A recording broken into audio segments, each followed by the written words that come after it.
Hello and welcome to Bulletin 40.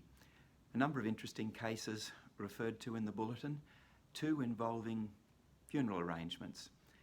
The first, Frail and Shorey, involved a dispute over where two children from an Aboriginal background were to be buried or whether there'd be a cremation, and the usual principles were brought to bear on the decision making by the judge. Clearly he stated that the wishes of the deceased, the wishes of the relatives, and also the cultural and customary laws of the community in which in this case, two young children were members, were taken into account, and the decision was made accordingly.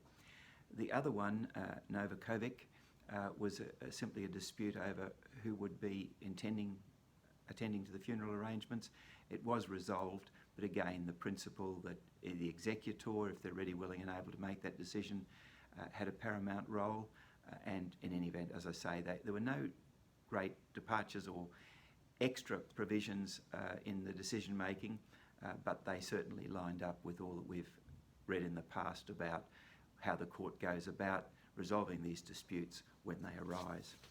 The unusual application that is a judgment of Justice Hallen regarding a draft will.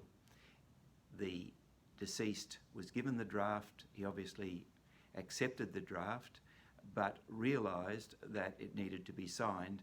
He was sadly quite ill with cancer at the time, and his wife had not sort of pressed, I suppose, for the execution of the will because of his illness.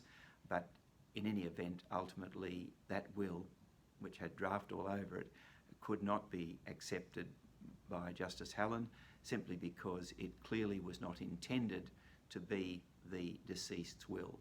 Very important issue always in these cases.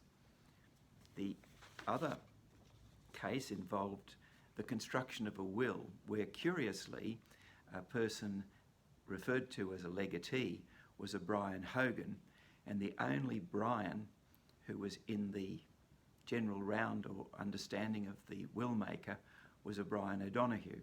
And after a really close look at all of the circumstances, the court was satisfied that although there's no similarity, it would appear, between the two names, that was the only Brian who could have been intended, and thus the will was constructed. Her Honour did make one comment that I think is worthy of stressing, and that is that although the solicitor who read out every clause of the will to the gentleman concerned, who was obviously very ill in hospital, the judge expressed some criticism of the fact that the solicitor who read the will to the testator at his bedside should have disposed, she said, in greater detail, both to the manner by which the testator confirmed each clause and also recorded comments made by the testator, just a timely reminder that we must do that in those circumstances. Two practice notes. One, there's a pilot going on in the New South Wales Supreme Court regarding probate accounts, estate accounts, and also to bring to your attention that on the 1st of January 2021, any transfers by will or intestacy to foreign persons are no longer exempt from the requirement to obtain Foreign Investment Review Board approval. Thank you.